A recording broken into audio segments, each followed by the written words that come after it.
When the Queen opened the side door, she was not meant to find anyone there at all. The musicians were warming up 2 rooms away. Footmen were already in place. The first cars had entered the forecourt, and there, beside a lamp and a forgotten pair of gloves, Diana was crying so quietly that the sound barely seemed to belong to a person. One earring was still off. One shoe had slipped half off her heel. She looked up at once, as if she had been caught doing something forbidden. Years later, in another silence, the Queen would remember that look before she remembered anything else. Buckingham Palace was at its most convincing on banquet nights. The carpets were brushed twice. The silver had already been checked, then checked again. Somewhere below stairs, chefs were finishing sauces no guest would ever think about, because the point of a royal banquet was not effort. The point was ease. The chandeliers had to look as if they had always glowed like that. The family had to appear as if they had simply stepped into history without preparation.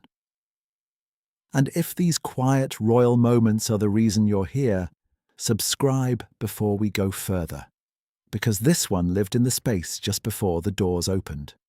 Diana had been preparing for hours, though anyone seeing her later would have assumed she needed none of it. The dress had been steamed and rehung.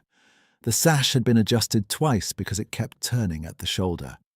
Her hairdresser had asked if she wanted more height at the crown, and she had said no too quickly, then apologized for answering too quickly. A dresser knelt to fasten a bracelet and noticed Diana's hands were cold. Diana smiled and said she was fine. She said it with the kind of smile people accepted because it was easier than not accepting it. But she was not sitting back in the chair. She was perched at the edge, as if she might have to leave at any moment. That morning had started differently. William had come into her room before breakfast in his socks, still carrying sleep in his face. He asked if she would be home before he was asleep. She told him she would try.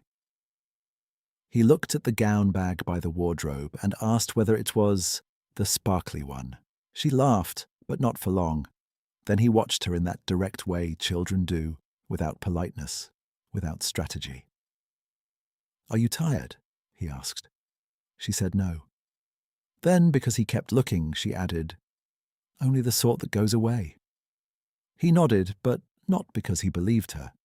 Children often understand the shape of a lie before they understand why adults need it. By late afternoon, the palace had become a series of instructions. Which entrance? Which order? Which guest first? Which smile for the line? An equerry carried revised place cards. A private secretary moved through rooms with the expression of a man who believed everything could still be controlled if people would only stand where they were told. Diana heard names, titles, corrections. She heard her own name used in that careful official tone that made her sound less like a person than a position. And then, just before she was due to join the others, came one remark she had not prepared for at all.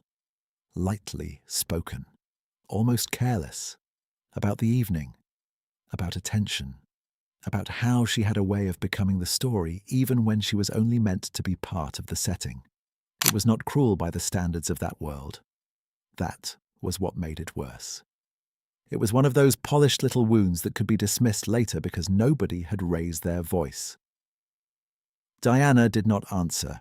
She gave the small nod women learn early, the one that means she understood more than she intended to show. Then she stepped away before anyone could stop her. Not quickly, never quickly. She'd already learned that haste drew more attention than pain. She moved through the side corridor, past a marble table and a portrait she had stopped seeing months earlier, into a small sitting room used by family and staff when they needed a door, a lamp, and no witnesses. She shut it, but not fully. Then she sat down, and the tears came at once. It was not dramatic crying, no collapse, no sound anyone down the corridor would have heard over trays and footsteps and whispers. It was the crying of someone trying not to ruin her own face. She pressed the heel of her hand beneath one eye, then the other. She breathed through her mouth. She tipped her chin up the way makeup artists had taught her to. On the small table beside her was a folded menu card in French, one of the extras laid out by mistake. She stared at it as though she might steady herself on the printed words. The room was quiet. Then the door moved another inch, and the Queen was standing there. Elizabeth did not step forward immediately. She came from a generation that treated tears, especially unexpected tears, as something nearly private enough to be undress. Her first instinct was stillness. She closed the door behind her with care, then looked once toward Diana's face, once toward the half-fastened earring on the table, and once toward the clock. Not because time mattered more than Diana, but because time never stopped mattering. "They're looking for you," she said at last, her voice low, practical, almost kind by being so exact. Diana wiped beneath one eye and tried to stand. "Yes, ma'am." But she did not quite get up. The Queen noticed that too. There had been another version of Diana once, and the Queen had not forgotten that either.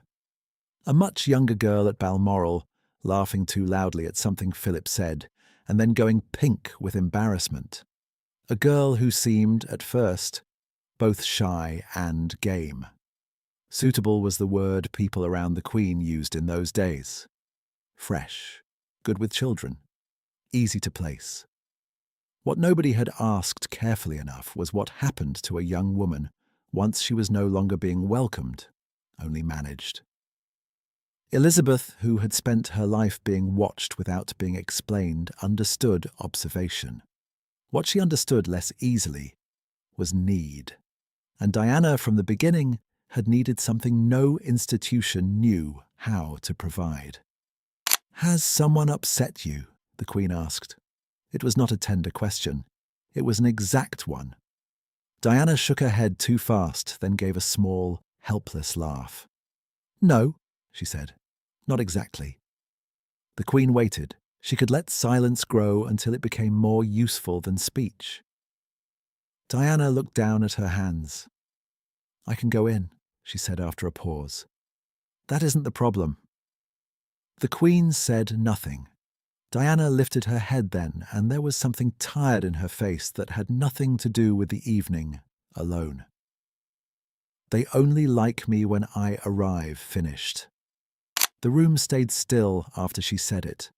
Not because the line was dramatic. It wasn't. She said it the way people say things they have already learned and wish they had not. The Queen's expression barely changed, but something in her attention did.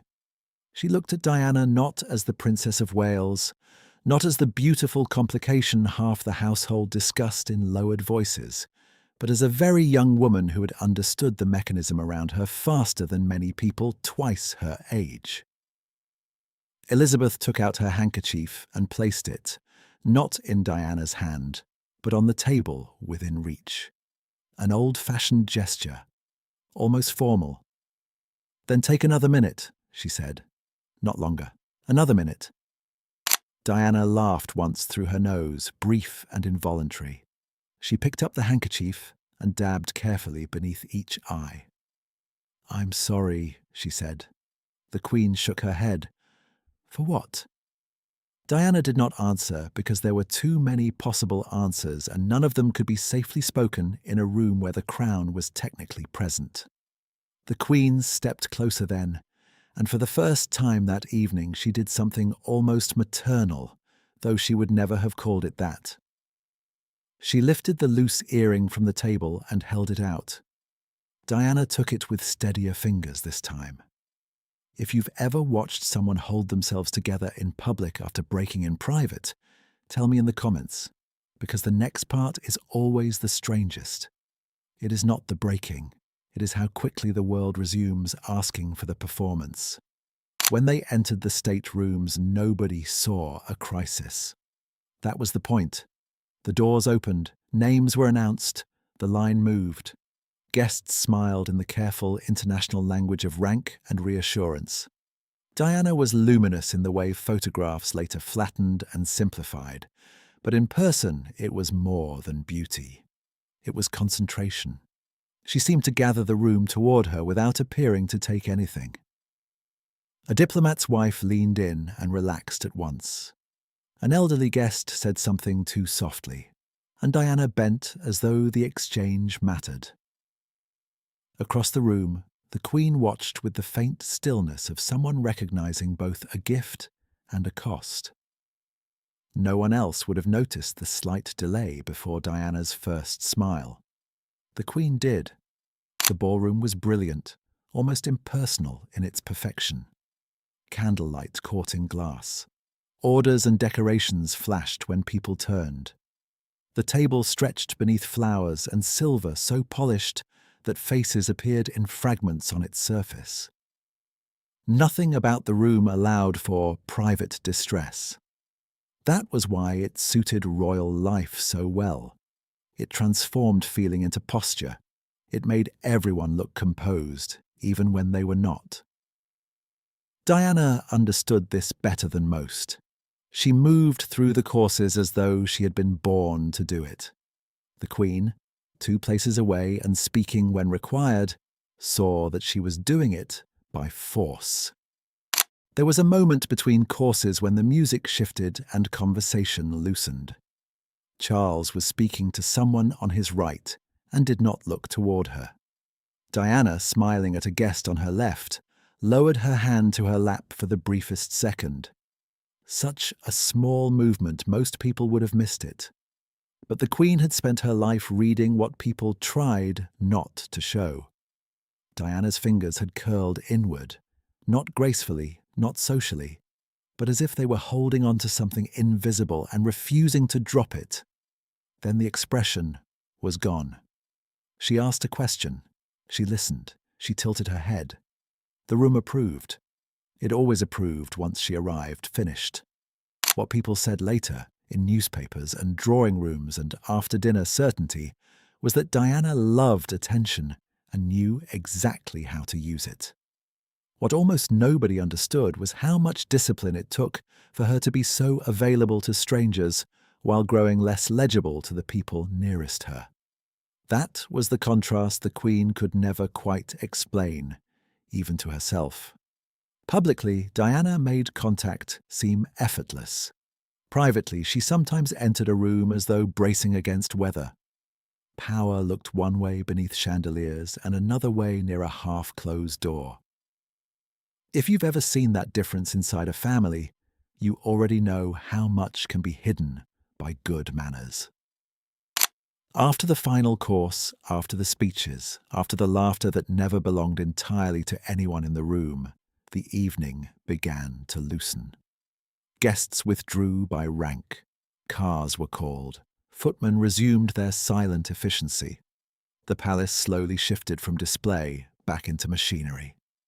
Diana disappeared before most people expected her to. Not rudely, simply quickly enough to suggest she had given all she meant to give. The Queen, on her own route back through the private rooms, passed the same little sitting room and saw the chair still angled toward the lamp, the handkerchief gone, the menu card folded now into a smaller square. It was such a tiny sign of a person having been there. Still, she stopped. Later, in the corridor outside Diana's rooms, they crossed once more. No staff this time, no audience. Diana had removed the tiara, and without it, she looked younger and more tired at once. There were faint marks where the pins had been. She was carrying her gloves in one hand and walking more slowly than before, as if the floor had become heavier since dinner. The Queen paused. Diana did too. For a second it seemed they might simply nod and go on, the way royal life preferred. Then the Queen said, "You did very well." It was not much. In that family it was close to intimacy. Diana gave a small smile, the real one now, smaller than the public one, and sadder. "Thank you," she said.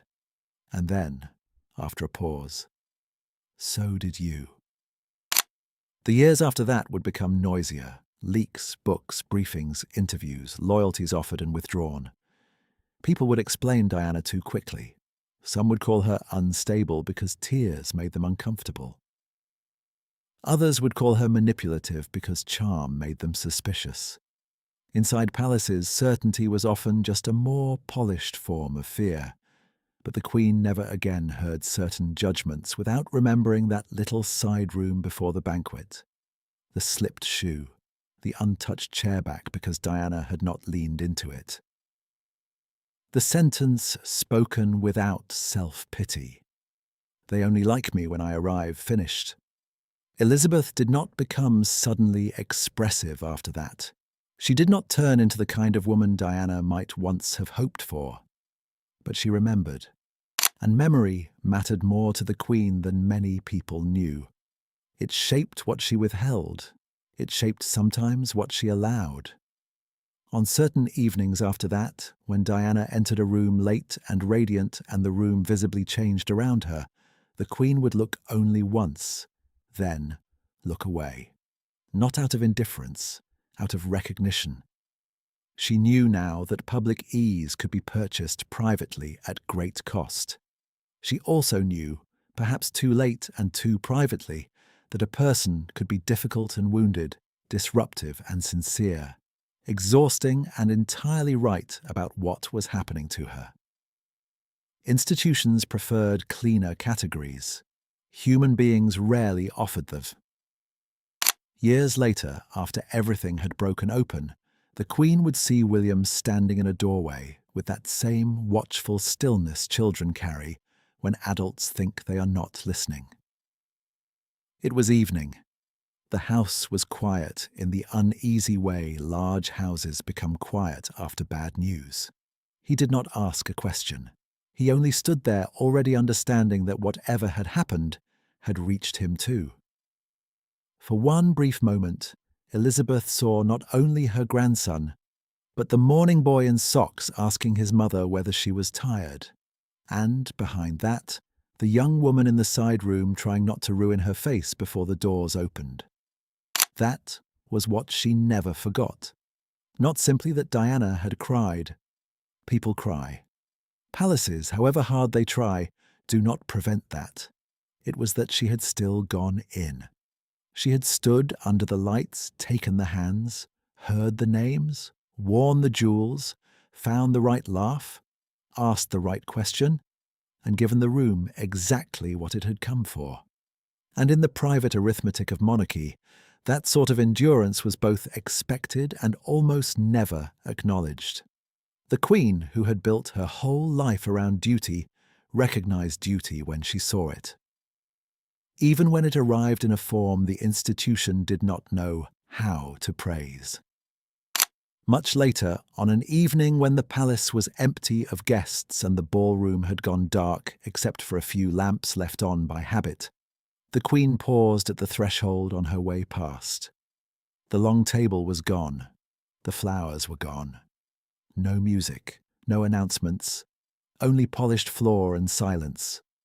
For a moment she seemed about to continue walking. Then she looked into the room as though expecting to find someone just out of sight. She stood there, not moving, with one hand lightly closed over the other. If this story stayed with you, like the video, subscribe, and come back for the next one. Some royal moments are loud enough for history. Others survive only because someone in the room remembered them.